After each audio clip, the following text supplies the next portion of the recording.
দর্শক, বাংলাদেশের ক্রিকেট দলের জন্য চ্যাম্পিয়ন ট্রফি 2024-এর আর মাত্র 3 মাস বাকি। তবে স্কোয়াডে নিশ্চিত করা হয়নি এখনো পুরো দল। বাংলাদেশের হাতে এখনো মাত্র 3টি ওয়ানডে সিরিজ বাকি রয়েছে, যার মাধ্যমে বিসিবি চূড়ান্ত স্কোয়াড গঠন করবে। বর্তমানে বাংলাদেশের 15 সদস্যের চ্যাম্পিয়ন ট্রফির স্কোয়াডে মোটামুটি 10 জনের জায়গা নিশ্চিত হলেও বাকি 5 জায়গার জন্য লড়ছে একাধিক ক্রিকেটার।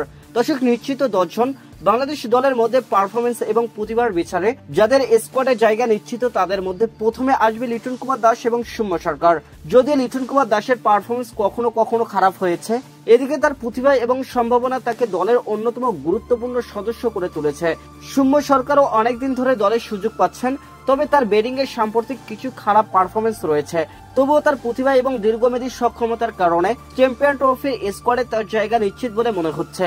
এছাড়া নাজমুল হোসেন শান্ত, তৌহিদ হৃদয়, মুশফিকুর রহিম, মাহমুদ রিয়াদ, মেহেদী হাসান মিরাজ, মুস্তাফিজুর রহমান, তাসকিন আহমেদ ও শরীফুল ইসলাম এরাও স্কোয়াডে অন্তর্ভুক্ত থাকবেন। এসব ক্রিকেটাররা নিয়মিত পারফরমেন্স দিয়ে নিজেদের জায়গা পাকা করে রেখেছেন।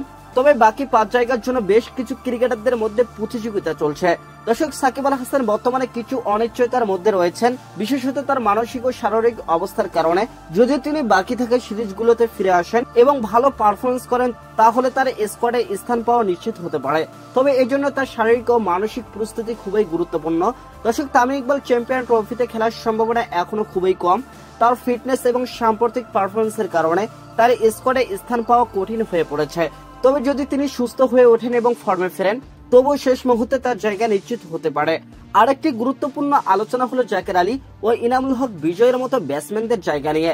বিশেষ করে জাকের আলী, যিনি সাম্প্রতিক টি-20 ফরম্যাটে ভালো পারফরমেন্স করছেন, তার ওয়ানডে স্কোয়াডে জায়গা পাওয়া এখনো নিশ্চিত নয়।